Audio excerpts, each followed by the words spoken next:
आपको क्या लगता है अमेरिका और ईरान में बदएतमादी की जो फजा है उसकी वजह क्या है और क्या ये कम होती हुई नजर आ रही है? जी हाँ, बहुत शुक्रिया। देखें जी, जो there is a huge trust deficit, इसमें तो कोई शक नहीं है।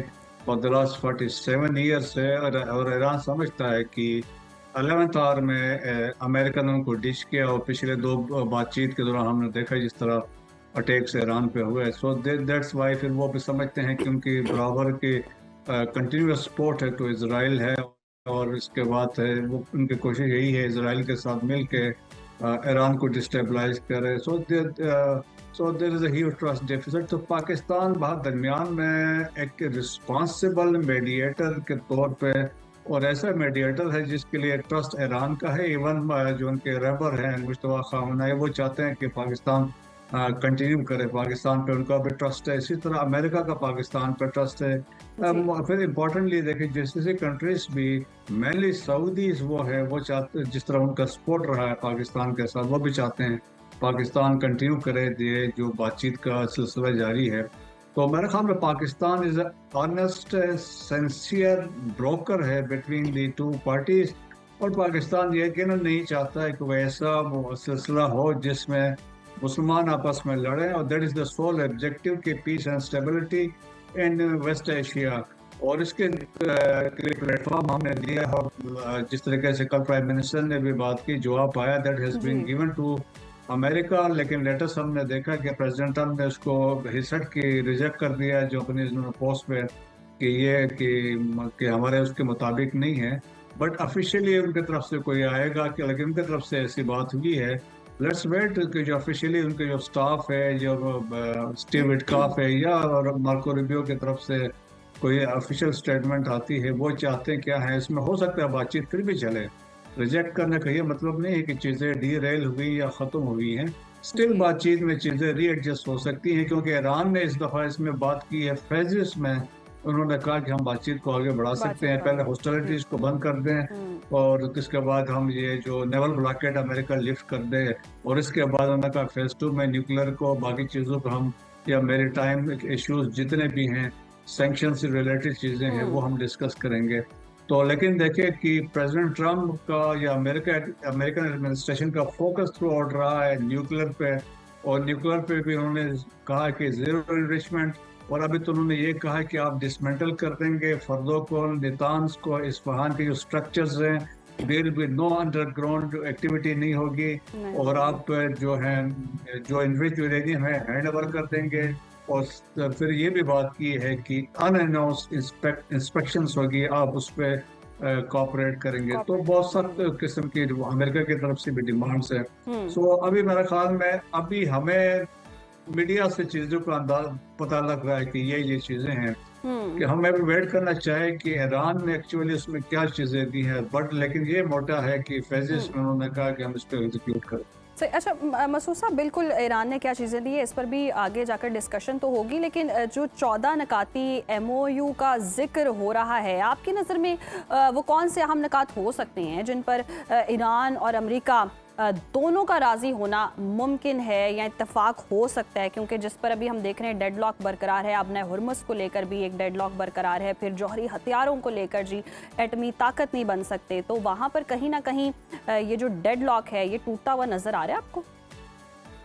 जी हाँ, देखिए मेरे ख्याल में ये दो जो इश्यूज आपने बात की है, बेसिकली कोर इश्यूज तो यही दो हैं। जी। और देखें, ये स्ट्रेट ऑफ हॉर्मुज़ तो पहले फिगर आउट ही नहीं था, लेकिन आउट ऑफ डिफॉल्ट ये अभी हुआ है। और दे अंडरस्टैंड, इवन ईरान के लिए strait of Hormuz has become a nuclear asset.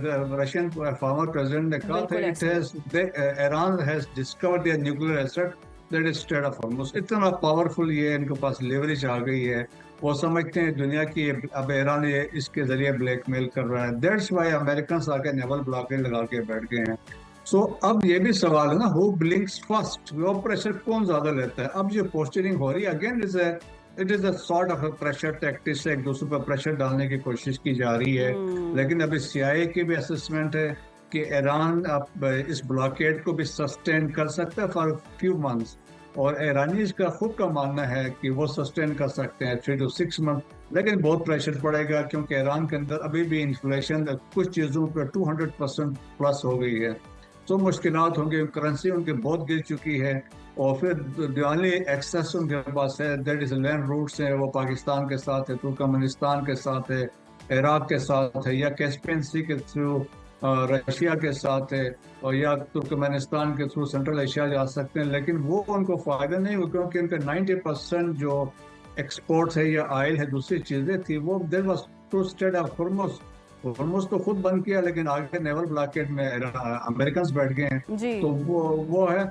लेकिन देखें कि मेरे ख्याल में जो शुरू में ईरान ने 14 पॉइंट दिए थे, वो भी बड़े फ्लेक्सिबल थे। जो अमेरिका ने कुछ उसको अमेंड करके भेजे थे, वो भी ठीक थे। सिंस द गवर्नमेंट्स ने डिसाइड करना था, ईरान के अंदर देखें कि पावर सेंटर्स हैं, एक पॉलिटिकल गवर्नमेंट भी है, फिर पासदारान का बड़ा इन्फ्लुएंस है, ओवरऑल फिर डिसीजन मेकिंग रहबर ने करनी है, मुश्तबा खामनई ने करनी है। तो मेरा ख्याल में अभी इस पे जो अब इस दफा ईरान ने कंसिडरेबल टाइम लिया है रिस्पॉन्ड देने के लिए, तो मेरा ख्याल में इसमें बड़ी डेलिब्रेशंस की गई होंगी।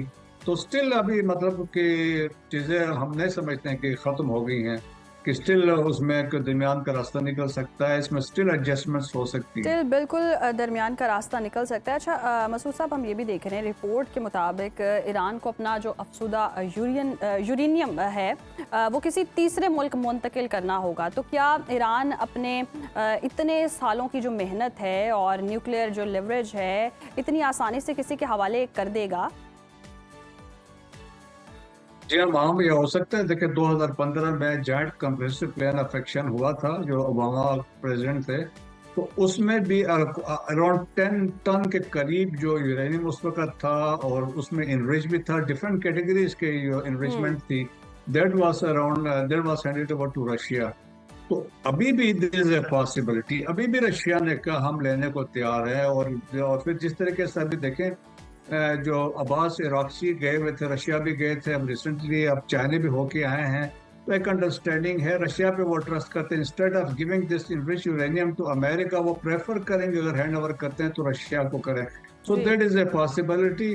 और अभी भी ईरान के अंदर वो बताते हैं दिस अराउंड 11 टन के करीब अभी भी मौजूद है, जो यूरेनियम के जो इनरिच डिफरेंट कैटेगरीज लेवल के हैं, 2 से लेके अबाउट 60% के दरमियान है। तो वो अभी भी ईरान हो सकता है। देखें कि इस जंग से पहले तो ईरान तो बहुत सारी चीज़ों पे ईरान तैयार था, लेकिन अब ईरान समझता है कि हमारा एक एज रहा है, हमने सस्टेन किया है इन्वेजन को, देयरफॉर अब हमारे पास ये राइट हक बनता है। सो इंटरप्रिटेशन उनकी ये है।